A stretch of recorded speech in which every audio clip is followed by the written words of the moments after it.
Hello la team, bienvenue sur ma chaîne C99 Crypto. Aujourd'hui, je vais vous parler de Polkadot qui est en ce moment en tendance baissière. Est-ce une opportunité ou pas? Je vais donner mon avis en fin de vidéo, mais juste avant, n'hésitez pas à vous abonner, à liker la vidéo, bien sûr, à déclencher la petite cloche de notification. Donc c'est parti, Polkadot qui a connu un gros pump sur l'année 2021. Mais depuis, on va dire, il stagne et puis il a chuté du récemment au Bitcoin qui s'est effondré récemment. Et actuellement, on peut voir le marché actuel du Polkadot qui s'échange autour des 16,84 €, soit 18,78 $. Je trouve que le prix actuel est vraiment, vraiment pas cher. Là, on peut voir le M, hein, vraiment un M qui est en train de se faire. Peut-être que d'ici peu de temps, ça peut reprendre, hein. On va voir comment ça va évoluer en daily et en weekly.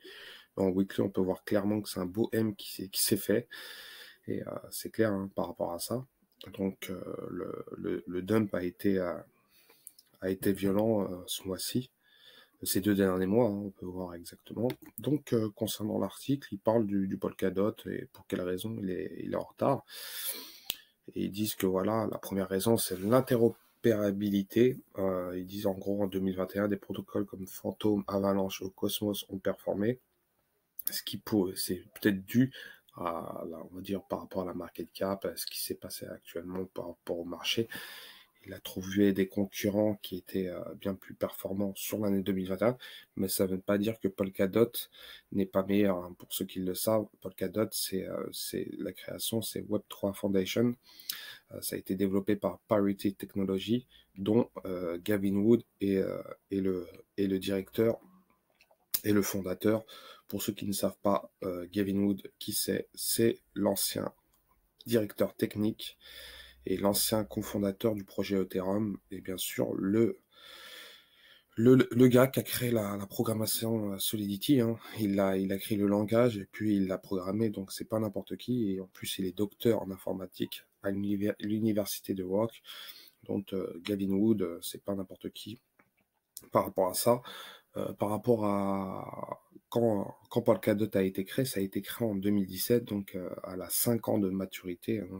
C'est pas une crypto comme Phantom ou Avalanche Cosmos. Je dénigre pas ces cryptos-là, hein. Ils sont très bons.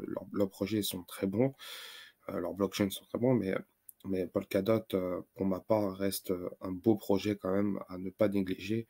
Et malheureusement, souvent sous-coté. On parle souvent de d'autres blockchains comme Cardano et Polkadot. On le met de côté. Je trouve ça un peu dommage parce que Polkadot reste une bonne opportunité pour les investisseurs, hein, carrément. Donc en gros, ils disent que voilà, hein, les valeurs de leur token a augmenté et leur système s'est considéré épanoui. À contrario, Polkadot est sous-performé malgré sa popularité et les attentes que beaucoup nourrissaient à son égard. Premier facteur qui explique les médiocres performances de cette blockchain est l'interopérabilité. L'an dernier, ce thème était au centre des stratégies. Parallèlement, les protocoles comme Phantom, Binance Smart Chain, Harmony ont tous développé des ponts interchain. Cela a entraîné une hausse notable des prix de leurs tokens, de leur valeur totale bloquée et de l'activité sur leur chaîne. C'est vrai que par rapport à ça, Binance ou Harmony ou encore Phantom, ils ont pris de la marche, surtout Binance, hein. Par rapport à ça, bon, Binance, on sait très bien qu'ils ont une plateforme d'exchange, ça aide surtout avec le marketing autour. Or, Polkadot, qu'étant conçu pour offrir un support multi-chain, n'a pas su utiliser cette approche plutôt simple. C'est pour cela que les investisseurs se sont quelque peu désintéressés à cet actif financier numérique. C'est vrai que, bon, souvent, si vous êtes souvent sur YouTube, on peut voir énormément un marketing considérable sur certaines cryptos. On a pu voir, pour ceux qui utilisent énormément YouTube, en début 2021, on avait énormément de vidéos concernant le Dogecoin ou le Cardano. Puis Polkadot, on n'en parle pas réellement et je trouve ça dommage. Ça reste une crypto que, pour ma part, hein, comme je vous ai dit, une belle opportunité. Je trouve ça un peu dommage que les youtubeurs de crypto n'en parlent pas assez de cette blockchain. Puis la deuxième raison, c'est le lancement tardif des enchères Pirate Chain. Donc voilà, ils disent en gros que lorsqu'en 2021 touchait à sa fin, tous les réseaux que nous avons cités ont connu beaucoup plus d'activités ainsi que des interactions interprotocoles. Pendant ce temps, les projets sur Polkadot en étaient encore au stade de préparation et de lancement sur le réseau. Ce retard insolite a dû au fait que les enchères du parachain pour cette blockchain n'ont pas commencé avant 11 novembre, excusez-moi. À cette date, Moonbeam, une parachain de smart contract comptable avec l'Ethereum, obtenait son premier emplacement le 4 novembre. Le prix du DOT avait atteint un pic historique de 55 $. Je me rappelle de ça. Je me suis dit, merde, pourquoi j'en ai pas acheté avant? Donc bon, là, je trouve que c'est une bonne opportunité. Je pense que ça serait une bonne opportunité pour ma part de l'ajouter sur le wallet, sur le challenge que je fais actuellement pour atteindre le million. Donc Polkadot, ça sera mon prochain investissement pour le mois de février. De plus, le prix du DOT baissait de manière drastique jusqu'à atteindre les 23 $ le 10 janvier. Le 11 janvier, Moonbeam est officiellement entre les services et entré en service sur le réseau Polkadot et parvenu à enregistrer plus d'1 million de transactions. Grâce à cela, le prix de DOT a connu une légère hausse avant de sombrer à nouveau sous la barre des 25 $. Malgré les ventes contraires, Polkadot a essayé d'appliquer de nombreuses solutions pour se stabiliser.